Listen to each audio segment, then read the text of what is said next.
Hi.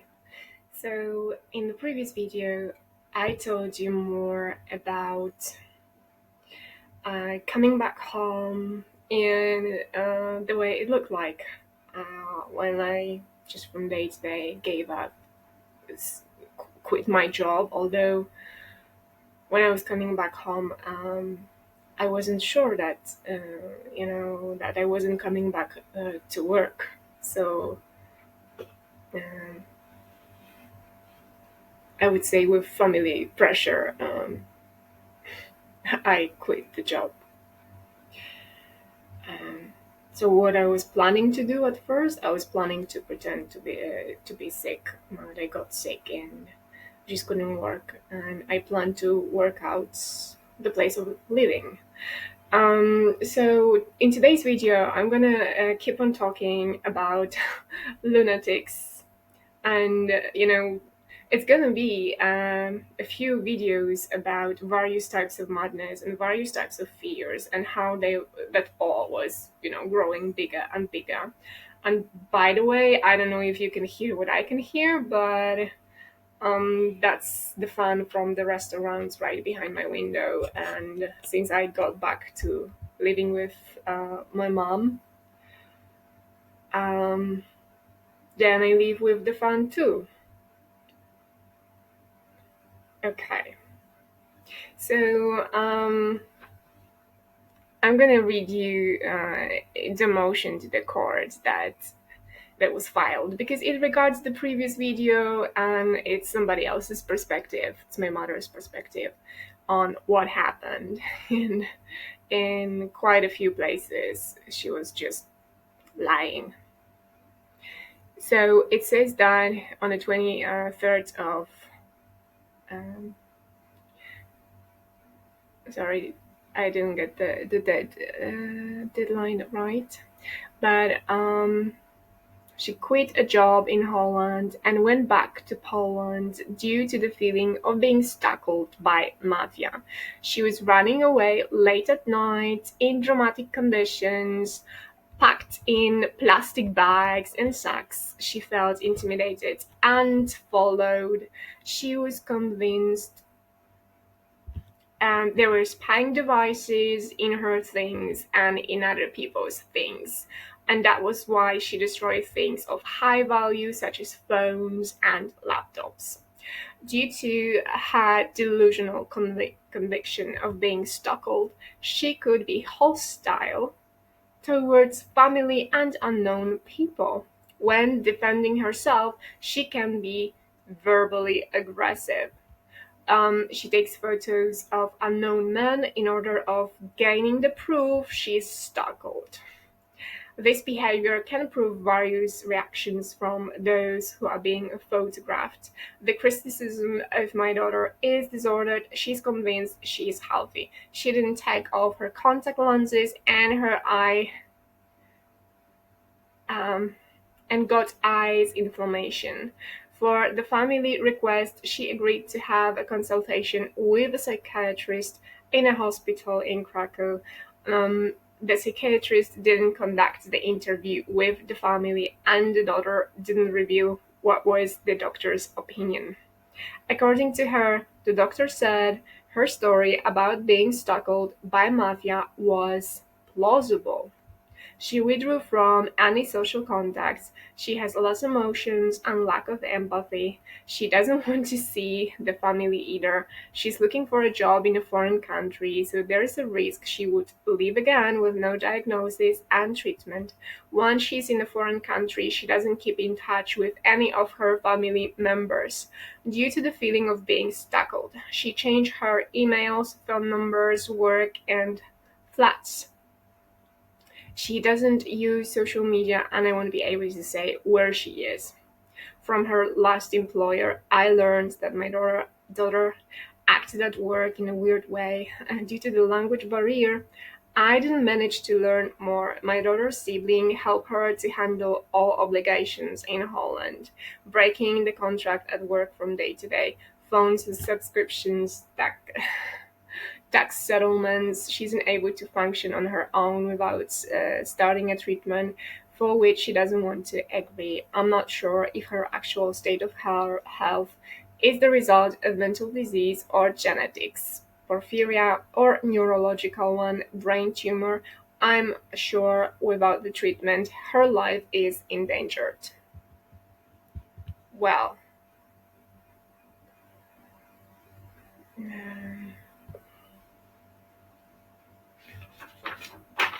let me just take one more note.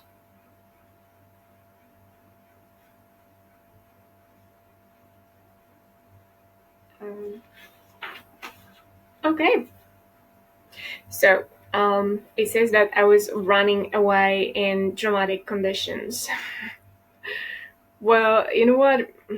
There were a lot of people around me, walking around me, just walking, not doing much. But I think it was done on purpose to induce fears in me. And I wasn't running away because when my sister called me in a psychiatric hospital, I told her in the middle of the night that I could go and take the bus, having so many things that I had to walk like 4 times there and back to move with those so-called bags, which was one luggage, and then there were um, bigger types of, yeah, plastic bags, but bigger ones. So why was I packed like that? Because that was the only thing I had. That was the only thing I had. And why did I have so many things? Because I moved to Holland for good. And I wanted to stay there for good. So, yeah, I just used what I had. So the motion says that I was hostile towards unknown people. I don't think I was ever hostile to anyone who was unknown to me, ever. But with photos, I always, with my family, I denied them, and I don't know where did she take that from. But with photos, I actually did that in Holland. I took about 6, maybe 7 photos of unknown men, and I stopped. Why did I stop?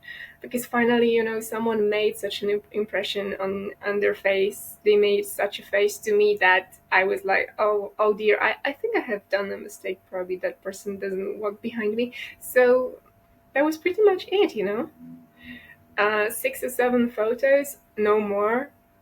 And of course, when going to Poland, I just get rid of my phone and I threw it away. So um, even if I abused someone in a way that I took a photo of them, then I don't have that photo. Yeah, with defending herself verbally, um, the motion, the truth is, the motion said that I was aggressive. And it didn't say that when defending myself verbally, but now it says that. And, the versions of it changed. But I will be talking about the confusing methods and introducing confusion in some other videos too, okay? So for now, it says I was defending myself verbally, and I could be aggressive verbally when defending myself. Here's the thing. So I got back from Holland and I went through a lot, and then I lived with my mom, and my mom, we had just one typical conflict, which was everyday conflict, because I smoked in the bathroom. I smoked cigarettes in the bathroom, and when I went outside and I wanted to be alone when smoking, then all of a sudden, after so many years not seeing the gypsy neighbors from the restaurant opposite, all of a sudden there are so many of them that come out, 3 people, 2 people come out just when I come out to smoke. Or when I stand under the balcony and I'm being told by my neighbor, like never before, but just during that time, yeah, that I shouldn't stand there. I should stand somewhere else because it bothered her because of the smell.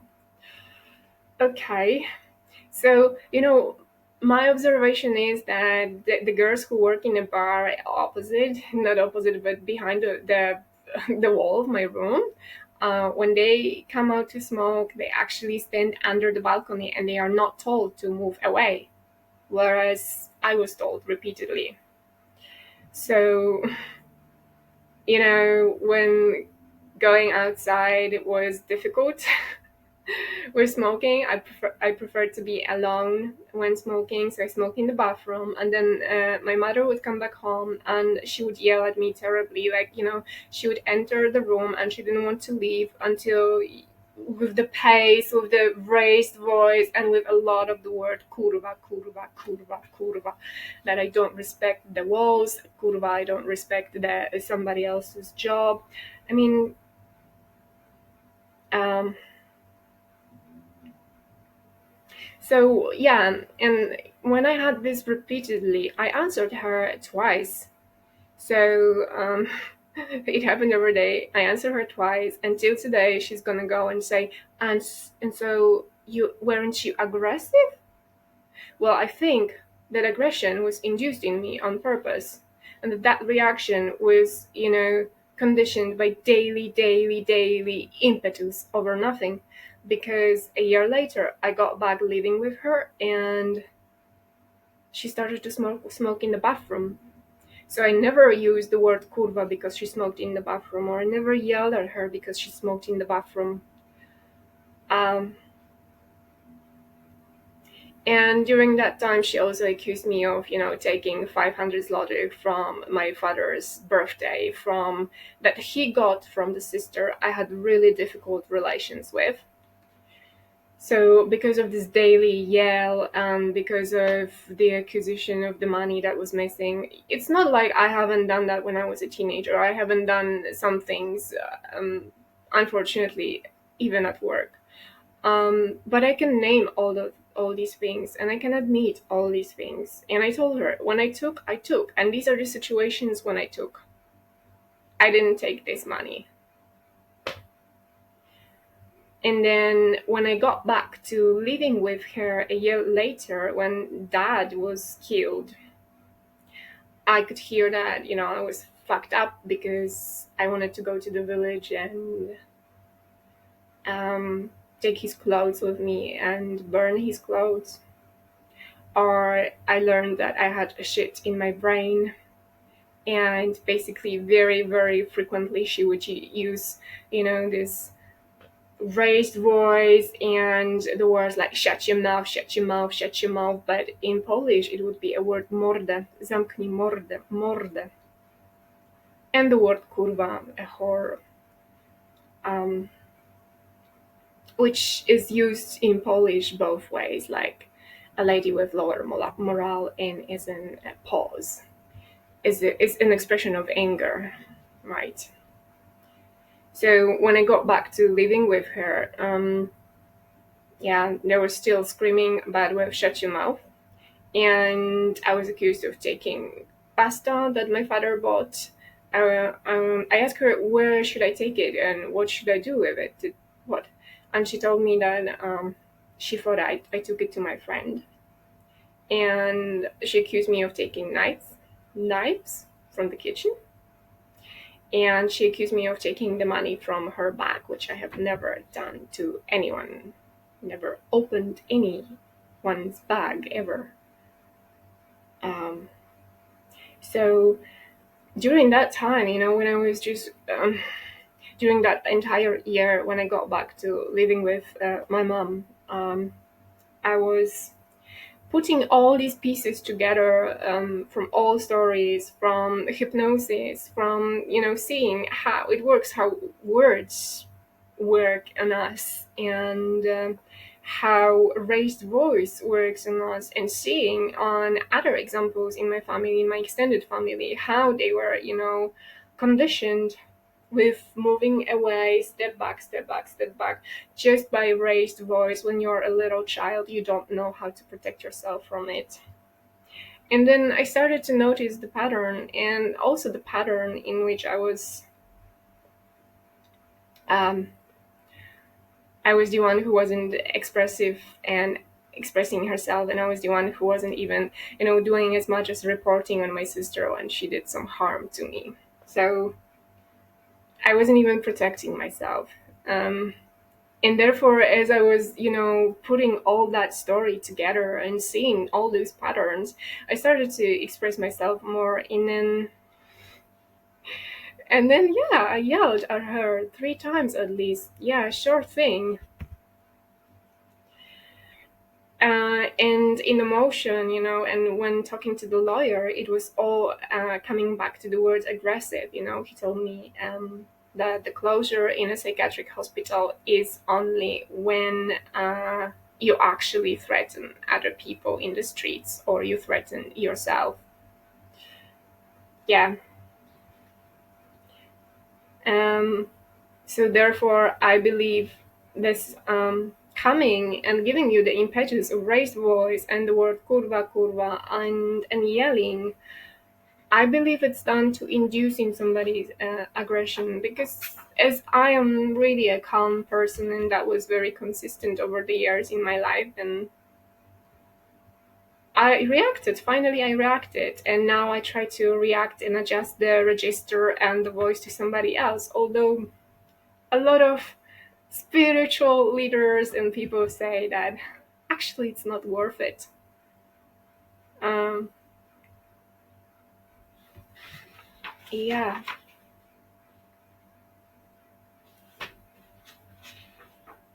which is a funny thing because I'm kind of explaining myself from the fact that I raised my voice. So I heard from someone close to me that not even long ago, that they wanted to push somebody else up the stairs, or that they had an argument with their husband and they threw a glass of water on the wall. You know, I heard it and I'm like, so you can say it, and it kind of shows you from the perspective of a person who had some bigger emotions and had to express it, and that was the expression, and you can say it. And nobody says that you should undergo any treatment, and you have the space to say that, right? A safe space to say that. So the motion says that I wasn't in touch with my family. When living in Holland, I used to teach one of my sister English. Of course, not even entire year, but we used to meet up regularly. And then with my other sister, we had this conversation over the phone about boys, and then I was quoted. So from time to time, we used to meet and drink something together, and just to socialize about girl stuff and boys. Um,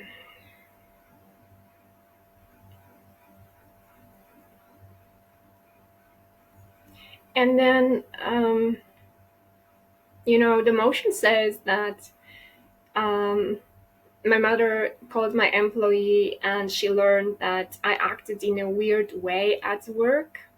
So, it doesn't specify anything. It says that she didn't learn more because of the language barrier, but she doesn't speak any foreign language. So the sentence doesn't make any sense.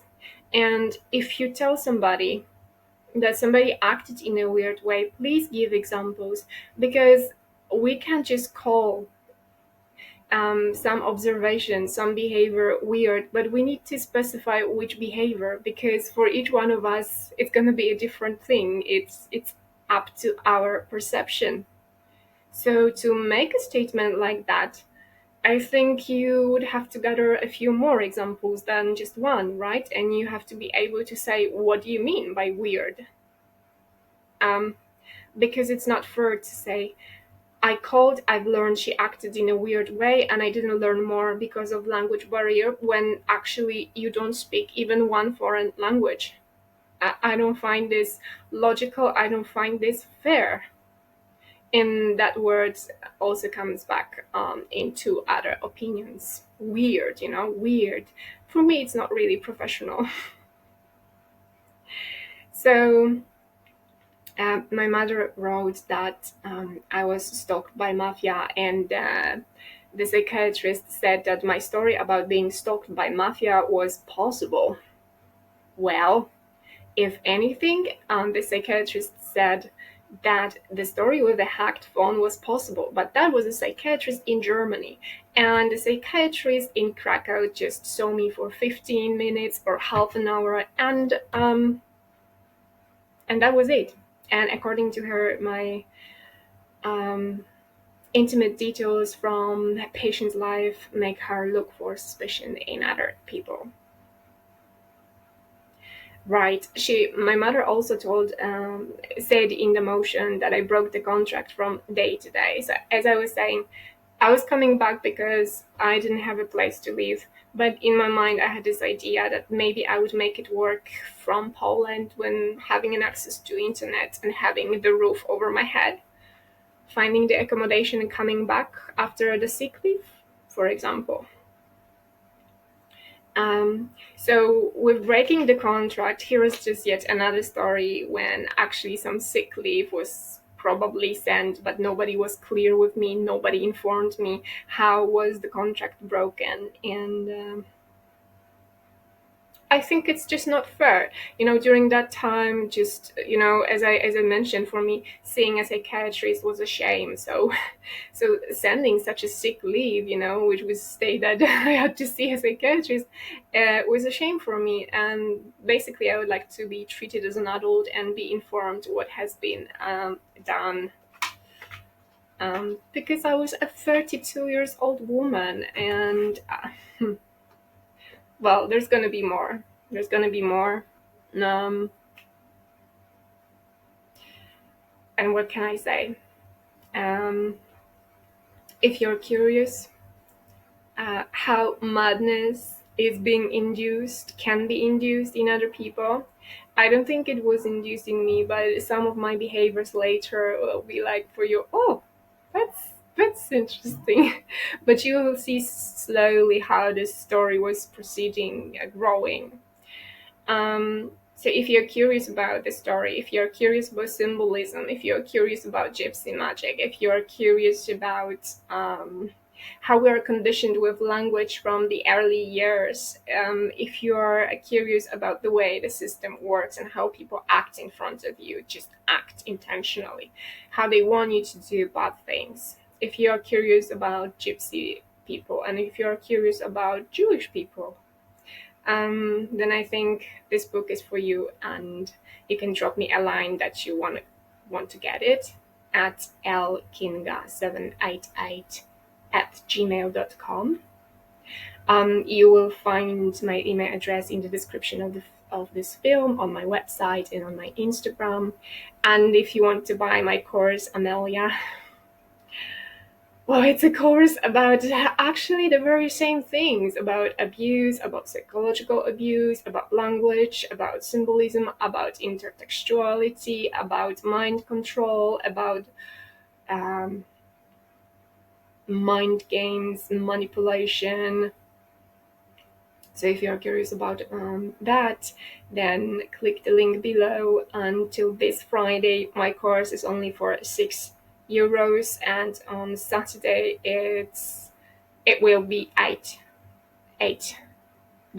Sorry. Okay. So if you like this video, please hit the like button, and if you like this video, please share it with other people too. And sorry for the sound effects from the neighborhood. Yeah, so that's it for today. Thanks for watching.